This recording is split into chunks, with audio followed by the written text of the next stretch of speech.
This is day 20 of the one and only Ivan. Finally, Julia and George take the pictures to the ring where there's room to see them all. An hour passes as they try to assemble my puzzle. Ruby's awake now, and she and Bob and I watch. Ivan, Ruby says, is that a picture of me? Yes, I say proudly. Where am I supposed to be? That's a zoo, Ruby. See the walls and the grass and the people looking at you? Ruby squints. Who are all those other elephants? You haven't met them, I say. Yet. It's a very nice zoo, Ruby says with an approving nod. Bob nudges me with his cold nose. It is indeed. In the ring, Julia pumps her fist in the air. Yes, she cries. I told you, Dad. There it is. Home. Home. Home. George gazes at the letters. He spins around to look at me. Maybe it's just a coincidence, Jules. You know, a one in a trillion kind of thing, like that old saying about the chimp and the typewriter. Give him long enough and he'll write a novel.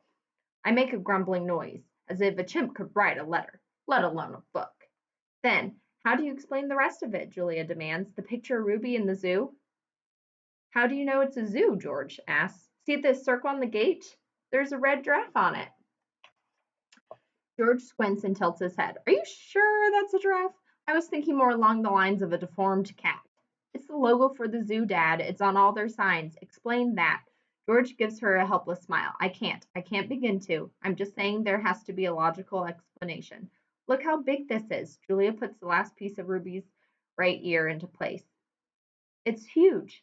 It is definitely large, George agrees. Julia watches me. She chews on her thumbnail. I see the question in her eyes. She turns back to the painting and stares at them, looking, truly looking. A slow smile dawns on Julia's face. Dad, she says, I have an idea. I have a big idea. Julia races around the edge of my painting, her arms spread wide. Billboard big. I'm not following you. I think this is meant to be on a billboard. That's what Ivan wants. George crosses his arms over his chest. What Ivan wants? He repeats slowly. And you know this because you two have been chatting? Because I'm an artist and he's an artist. Uh-huh, says George. Julia clasps her hands together. Come on, Dad, I'm begging you. George shakes his head. No, I'm not doing that. No billboard, no way. I'll get the ladder, Julia says. You get the glue. I know it's dark out, but the billboard's lit. Mac will fire me, Jules. Julia considers. But think of the publicity, Dad. Everyone would know about Ruby. You want me to put up a sign that shows Ruby in a zoo with the word home on it in giant letters? George gestures toward my pictures. A sign, incidentally, that just happens to be made by a gorilla? Exactly. And you want me to do it without Mac's permission? George asks. Exactly. No, George says. No way. Julia goes to the edge of the ring, careful not to step on any of the paintings.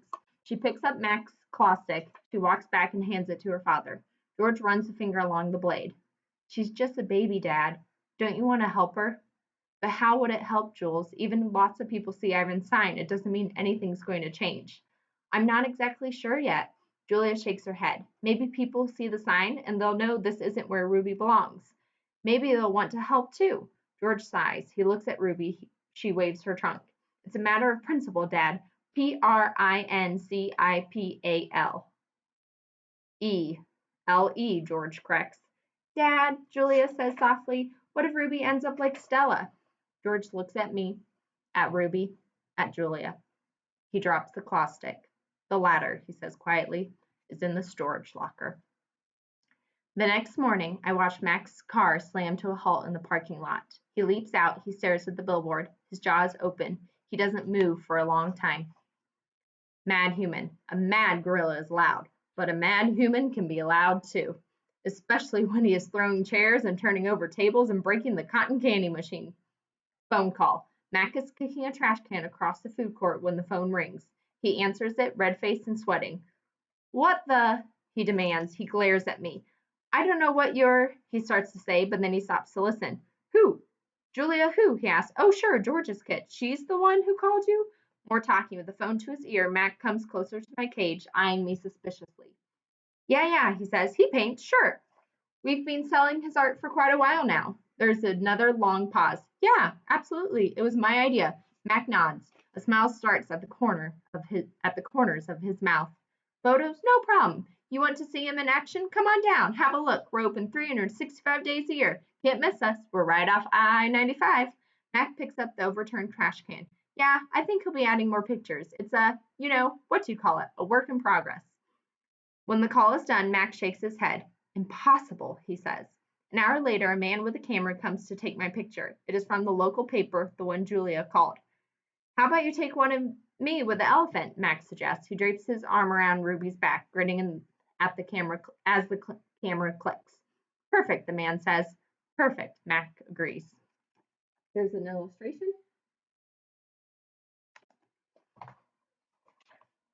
That's the end of our reading today. Thanks for listening, boys and girls.